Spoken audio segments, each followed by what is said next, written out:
दोस्तों सुबह सुबह का वक्त था और एक घर के अंदर से रोने चीखने और चिल्लाने की आवाज आ रही थी। जैसे ही दोस्तों अगल बगल के लोग रोने चीखने की आवाज सुनते हैं तो दोस्तों आसपास के जो लोग थे वह उस आवाज को सुन करके उस घर के अंदर प्रवेश करते हैं। और दोस्तों जब घर के अंदर जाते हैं तो देखते हैं कि वहां पर एक महिला है जो कि बहुत तेजी के साथ में चीख रही है, चिल्ला रही है।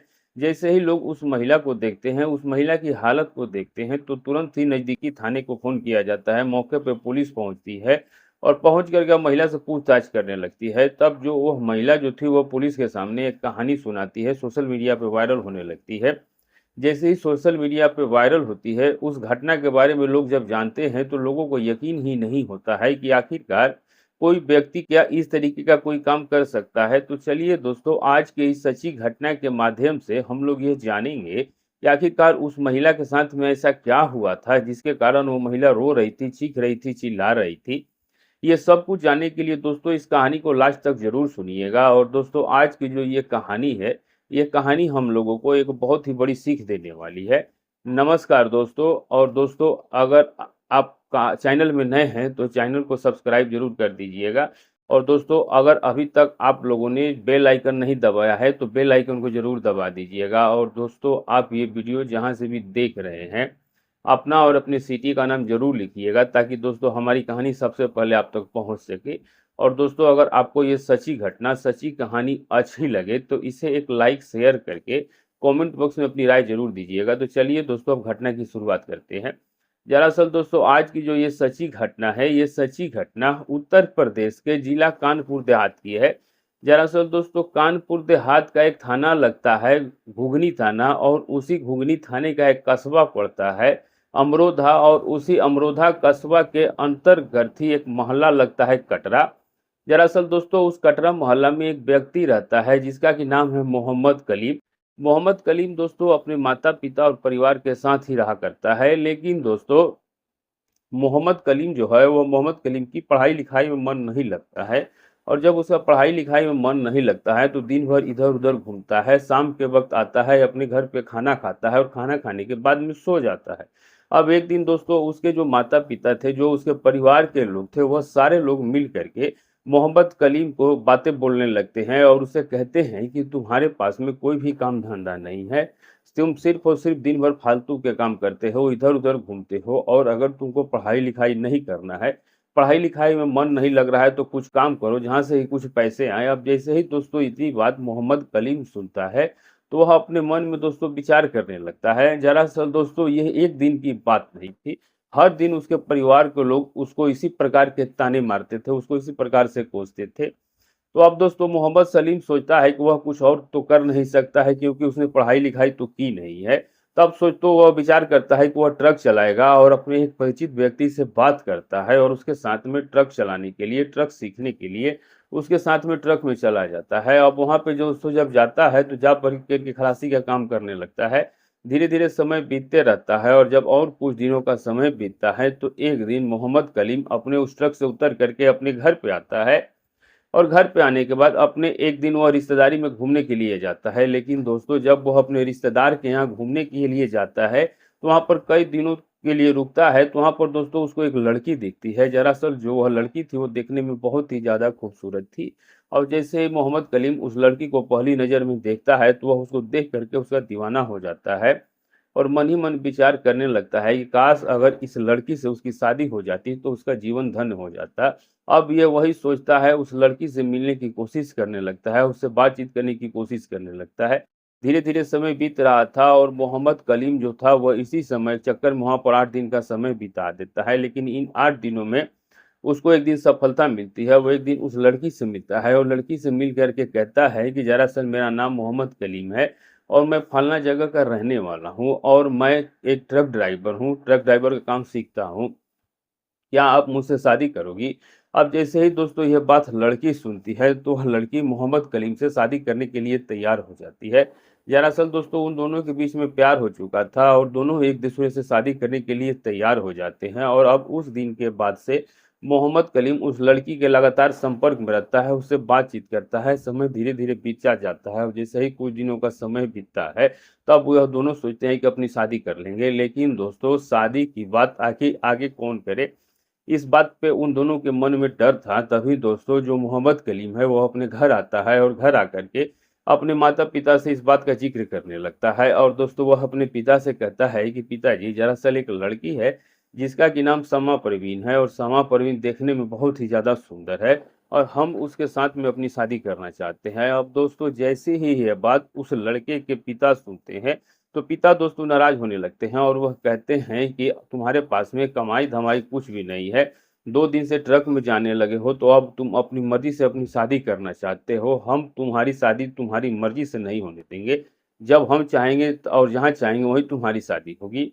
अब जैसे ही दोस्तों यह बात मोहम्मद कलीम सुनता है, तो परेशान होने लगता है और सोचता है कि आखिरकार इस तरीके से जब उसके घर वाले नहीं मानेंगे, तो आखिर वह शादी कैसे करेगा। अब इसी से परेशान होकर के वह एक दिन शमा परवीन के पास फ़ोन करता है और कहता है कि शमा परवीन, हमारे घर वाले तो इस रिश्ते के लिए तैयार ही नहीं हो रहे हैं। तभी दोस्तों, जो वो लड़की थी वो कहती है कि ठीक है, अगर आपके घर वाले इस रिश्ते के लिए तैयार नहीं है, तो हमारे घर वाले भी इस रिश्ते के लिए तैयार नहीं है। तो अब हम लोगों को कुछ अलग कदम उठाना पड़ेगा।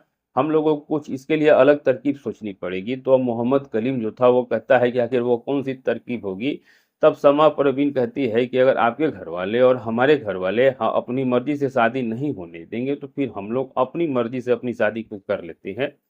अब यही विचार दोस्तों उन दोनों के मन में चल रहा था। तभी वो फैसला करते हैं कि अब हम लोग अपने घर से भाग करके शादी कर लेंगे।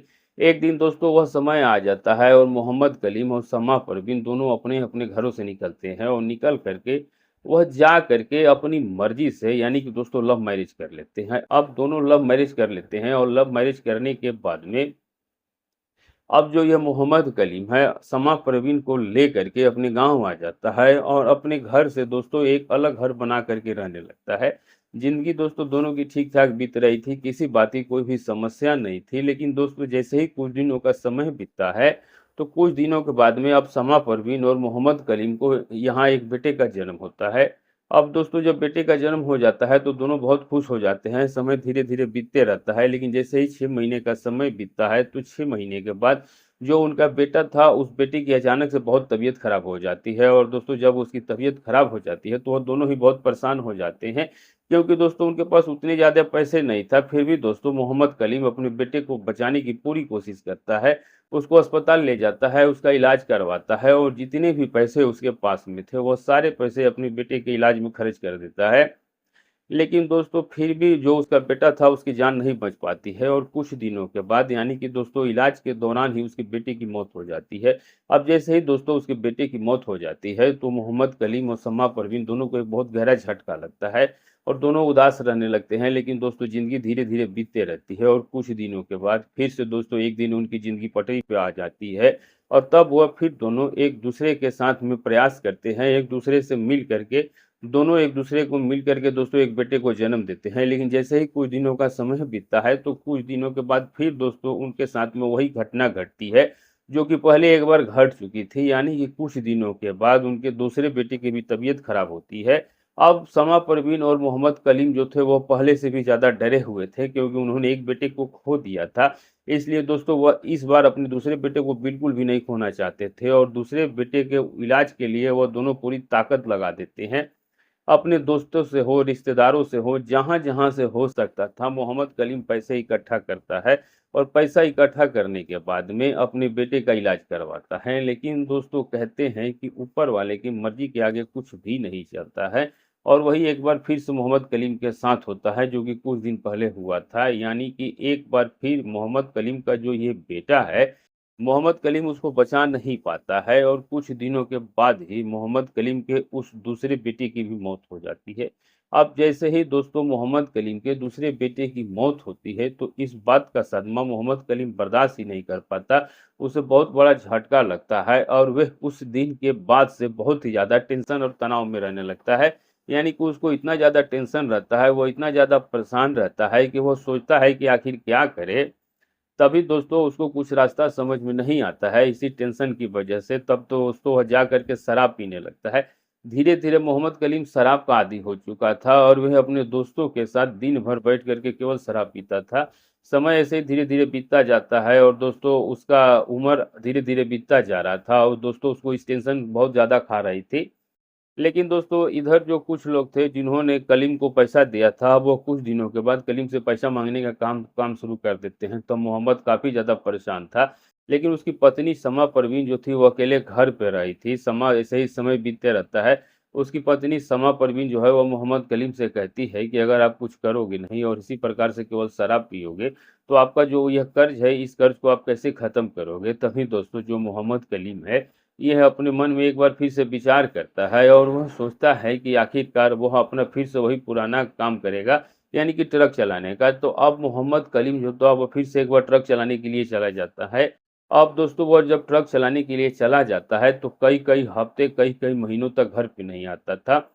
मोहम्मद कलीम की पत्नी समा परवीन जो थी वो अकेले घर पे रह रही थी। लेकिन दोस्तों समा परवीन जो थी वो देखने में बहुत ही ज़्यादा खूबसूरत थी और वो भी पूरी तरह से जवान थी। तो अब उसको एक बार फिर किसी व्यक्ति की याद सताने लगती है, यानी कि अपने पति की याद सताने लगती है। उसे एक मर्द की आवश्यकता समझ में आने लगती है। लेकिन दोस्तों वो अपने घर पे अकेले रहती थी क्योंकि उसके जो पड़ोस के लोग थे, जो उसके परिवार के लोग थे, वह उससे कुछ ज़्यादा मतलब नहीं रखा करते थे। और इसी कारण दोस्तों वह ना तो किसी के पास जाती है और ना ही किसी के पास बैठती है, वह चुपचाप अपने घर पर ही रहती है। लेकिन दोस्तों उसका भी अब समय नहीं कट रहा था, लेकिन दोस्तों उसी के मोहल्ले में एक लड़का रहता है जो कि उसका भतीजा है, यानी कि जेठ का लड़का था जिसका कि नाम समीम होता है। अब वह एक दिन शाम का वक्त था तो समीम से कहती है कि समीम, दरअसल मैं घर पे बिल्कुल ही अकेली रहती हूँ और इस कारण मुझे घर पे बिल्कुल अच्छा नहीं लगता और रात के वक्त मुझे अकेले डर भी लगता है और अगर हो सके तो मैं आपसे एक बात करना चाहती हूँ कि तुम रात के वक्त मेरे घर पे आकर के मेरे घर में सो जाना। अब जैसे ही यह बात समीम सुनता है तो समीम चौंक जाता है और वो हंसते मुस्कुराते हुए अपनी चाची यानी कि समा प्रवीण से कहता है कि इसमें कोई भी परेशानी की बात बिल्कुल भी नहीं है। आज के बाद मैं हर दिन आपके ही घर पे आकर के सो जाया करूँगा। अब जैसे ही शाम होती है, तो शाम के वक़्त दोस्तों समीम जो है वह अपनी चाची यानी कि समा परवीन के घर पे पहुँच जाता है। दोनों खाना खाते हैं और खाना खाने के बाद दोस्तों दोनों बिस्तर लगाते हैं और बिस्तर लगा कर के समा परवीन और समीम दोनों ही अलग-अलग बिस्तर पे सो जाते हैं। लेकिन दोस्तों जैसे ही रात का वक़्त होता है, रात का समय होता है, तो रात के समय जो ये समीम है, यह जब अपनी चाची को देखता है, तो देख कर के उसको नींद ही नहीं आती है, क्योंकि दोस्तों वो पहले से ही अपनी चाची के विषय में कुछ गलत सोचता था और यही सोच कर के दोस्तों उसको नींद नहीं आ रही थी। लेकिन दोस्तों उधर जो समा परवीन थी, समा परवीन को भी नींद नहीं आ रही थी क्योंकि दोस्तों उसको भी अपने पति की याद सता रही थी। उसे भी एक मर्द की आवश्यकता महसूस हो रही थी और उसको भी नींद नहीं आ रही थी। थोड़ी-थोड़ी देर में समा परवीन जो है वह समीम से बात करने की कोशिश करती है और अब होता ये है दोस्तों कि जब वो समीम से सोचती है कि कुछ बात करूँ जा कर के, तो अब समा परवीन दोस्तों कोशिश कर ही रही थी और समीम से कहती है कि समीम सो जाओ, क्या नींद तुमको नहीं आ रही है? तभी दोस्तों समीम जो था वो समा परवीन से कहता है कि चाची क्या आपको नींद नहीं आ रही है? आप पहले सो जाइए। यही कहते-कहते उन दोनों की ये पहली रात कट जाती है और सुबह होती है तो समा परवीन अपना घर में थी और समीम अपने घर में उठ के चला जाता है। अब दोस्तों अगली सुबह आती है तो फिर एक बार शाम के वक़्त समीम पहुँच जाता है। तो अब धीरे-धीरे ऐसे ही कई दिनों का समय बीत जाता है और जैसे ही कई दिनों का समय बीतता है, तो अब दोनों एक-दूसरे को नींद भी नहीं आ रही थी और दोनों ही एक-दूसरे से अपने दिल की बात को कह भी नहीं पा रहे थे। लेकिन दोस्तों जब कई दिनों का सही समय बीत जाता है, तो एक दिन रात के करीब 10 से 11 बजे का समय था। तभी दोस्तों जो ये समा परवीन है, ये अपने बिस्तर से उठ कर के सीधे समीम के बिस्तर पे आ जाती है और समीम के पास में आकर के लेट जाती है। जैसे ही दोस्तों वह समीम के पास में आकर के लेटती है, वह समीम को देखती है, समीम के शरीर को देखती है, तो उसको देख कर के वह पूरी तरीके से समझ जाती है कि आखिरकार जिस चीज़ की हमें ज़रूरत है, शायद उसी चीज़ की आवश्यकता के कारण समीम को भी नींद नहीं आ रहा है। तो अब इस प्रकार से वह दोनों एक-दूसरे के पास में लेटे हुए थे। तभी दोस्तों जो समा प्रवीण थी, वो समीम से कहने लगती है कि समीम क्या बात है? अब इस तरीके से इन दोनों के बीच में बातें होने लगती हैं। तभी दोस्तों जो समीम था वो कहता है कि दरअसल चाची, आप देखने में बहुत ही ज़्यादा खूबसूरत हो और आपके बदन को देख कर के मुझे नींद नहीं आ रही है। दरअसल मैं आपके साथ में एक बार संबंध बनाना चाहता हूँ। अब जैसे ही यह बात समा प्रवीण सुनती है तो वह शांत हो जाती है और उसके बाद कहती है कि आप मेरे साथ में क्या संबंध बना पाओगे, क्योंकि आप मुझे शायद खुश ही नहीं कर पाओगे। समीम कहता है कि ऐसी बात नहीं है, आप मुझे एक बार मौका दो, आप मुझे ज़िंदगी भर याद रखोगी। अब इस तरीके से दोस्तों उन दोनों के बीच में बात हो ही रही थी, तभी दोस्तों जो समा परवीन है वो कहती है कि ठीक है, आज की रात तुम्हारी है और मैं देखती हूँ कि तुम आखिर मेरे साथ क्या-क्या कर पाओगे। उस दिन दोस्तों वह दोनों अपने-अपने कपड़ों को खोल करके दोनों एक-दूसरे के साथ में संबंध बनाने लगती हैं। अब जैसे ही दोस्तों उन दोनों के बीच में संबंध बनते हैं और जैसे ही सुबह होती है, तो सुबह में जो समा परवीन थी, वो बहुत ही ज़्यादा खुश होती है और समीम से कहती है कि समीम, मैंने तो कभी ये सोचा ही नहीं था कि आखिरकार तुम मुझे इतनी खुशी दे सकते हो। उस दिन के बाद से दोस्तों चाची और भतीजे के बीच लगातार रिश्ते बनते रहते हैं।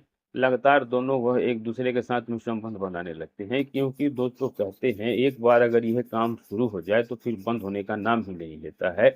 अब धीरे-धीरे सही समय बीतते रहता है, लेकिन दोस्तों जैसे ही कुछ दिनों का समय बीतता है, तो अब जो मोहम्मद कलीम जो है शाम को शराब के नशे पे अपने घर पे आता है अपने बिस्तर पे सो जाता है, लेकिन दोस्तों जो ये समीम था इसको अपनी चाची की आदत लग चुकी थी और वो भी रात के वक़्त उसी के घर पे आ जाता था। तो अब कलीम जो है वह अपने बिस्तर पे सो रहा है और इधर दोस्तों समीम और परवीन जो है दोनों एक-दूसरे के साथ में संबंध बनाने लगते हैं। लेकिन दोस्तों जैसे ही वो दोनों एक-दूसरे के साथ संबंध बनाना शुरू करते हैं, थोड़ी देर के बाद जो यह परवीन है, इसके मुँह से अजीब-अजीब सी आवाज़ें निकल रही थी और ये आवाज़ें जो थी, वह अब कलीम के भी कानों तक पहुँच जाती हैं। कलीम दोस्तों जैसे ही अपने बिस्तर से उठता है, तो देखता है कि उसकी पत्नी यानी कि समा परवीन और उसका भतीजा परवीन दोनों एक-दूसरे के साथ आपत्तिजनक हालत में हैं। दोनों एक-दूसरे के साथ संबंध बना रहे हैं और ये देख कर के उसको गुस्सा आ जाता है।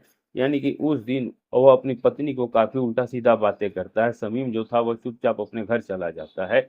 लेकिन उस दिन के बाद से दोस्तों कलीम और प्रवीण के बीच में झगड़े होने लगते हैं। तो अब कलीम जो है वो फिर से एक बार ट्रक चलाने के लिए चला जाता है। समय धीरे-धीरे बीतते रहता है, लेकिन जैसे ही कुछ दिनों का समय बीतता है, 27 दिसंबर 2025 का दिन था और इसी दिन दोस्तों कलीम के भतीजी की शादी थी। कलीम अपने भतीजी की शादी को अटेंड करने के लिए वो अपने ट्रक को छोड़ करके अपने घर आ जाता है, लेकिन दोस्तों वह शादी में नहीं जाता है।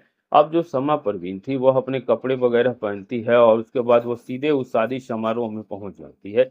शादी समारोह को एंजॉय करती है और अगली सुबह वो अपने घर पे जब वापस आती है तो देखती है कि जो उसका पति मोहम्मद कलीम है, मोहम्मद कलीम के गर्दन से ब्लड बह रहा है, उसके शरीर से ब्लड निकल रहा है और उसकी मौत हो चुकी है।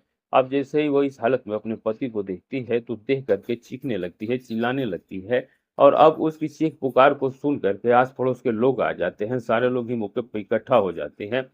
इकट्ठा होने के बाद जब जा कर के देखते हैं, तो देखते हैं कि कलीम वहाँ पे पड़ा हुआ है, जो कि अब मर चुका है और उसकी पत्नी चीख रही है और वे कह रही है कि आखिर अभी तो मैं शादी समारोह से आ रही हूँ और पता नहीं किसने कब और क्यों इनकी हत्या कर दी या फिर खुद इन्होंने अपनी हत्या कर ली, क्योंकि इनके ऊपर बहुत ज़्यादा कर्ज था। अब जैसे ही दोस्तों यह बात आस-पड़ोस के लोग सुनते हैं, सारे लोग इकट्ठा होकर के नज़दीकी थाने में फ़ोन किया जाता है। मौके पे पुलिस पहुँचती है और पहुँच कर के दोस्तों डेड बॉडी को अपने अंदर में ले लेती है, उसे पोस्टमार्टम के लिए भेज दिया जाता है। इधर दोस्तों पुलिस इस केस की छानबीन करने लगती है और जब समा परवीन से पूछती है कि आखिरकार बताइए कि जब आपके पति की हत्या कैसे हुई, किसने मारा होगा? तब दोस्तों समा परवीन जो थी वो कहती है कि दरअसल साहब, मुझे तो लगता है कि बहुत ज़्यादा परेशान रहते थे, इनके ऊपर बहुत ज़्यादा कर्ज था, टेंशन में रहते थे और इसी कारण इन्होंने खुदकुशी कर ली है। अब जैसे ही दोस्तों यह बात पुलिस सुनती है, तो पुलिस भी अब इस केस को बंद करना चाहती थी। लेकिन दोस्तों जो कलीम के परिवार के जो लोग थे, उसके भाई माता-पिता जो थे वह इस बात को यकीन नहीं कर पाते हैं और वह कहते हैं कि साहब, दरअसल मुझे तो लगता है कि कुछ न कुछ ज़रूर गड़बड़ है, क्योंकि कोई भी व्यक्ति आखिर अपनी हत्या कैसे कर सकता है? अब दोस्तों पुलिस इस केस की छानबीन चालू करती है और सम्मा परवीन के साथ दोस्तों जब सख्ती से पूछताछ होता है, उसके मोबाइल के कॉल डेटा निकल आती है, तो पता लगता है कि जो समा परवीन है, यह अपने ही भतीजे शमीम से बात करती थी। अब पुलिस एक बार फिर प्रवीण से बात करती है। प्रवीण टूटती है और टूटने के बाद पुलिस के सामने सारा सच कबूल कर लेती है और वह बताती है कि दरअसल साहब, मेरा और मेरे भतीजे के बीच में अवैध रिश्ता था और हम दोनों एक दूसरे के साथ में रिलेशनशिप में थे और इस बात की जानकारी उसके पति को हो चुकी थी। इसलिए वह आए दिन उसे झगड़ा करता था, मारपीट करता था और इसी वजह से उसने अपने भतीजे के साथ मिल करके अपने पति को ही रास्ते से हटा दिया। अब जैसे ही दोस्तों यह बात पुलिस वाले सुनते हैं, तो वहाँ पे जो मौजूद थे लोग वो सुनते हैं, तो किसी को यकीन ही नहीं होता है कि आखिरकार एक पत्नी जिसने लव मैरिज किया था, उसी ने दोस्तों अपनी पति की हत्या करवा दी।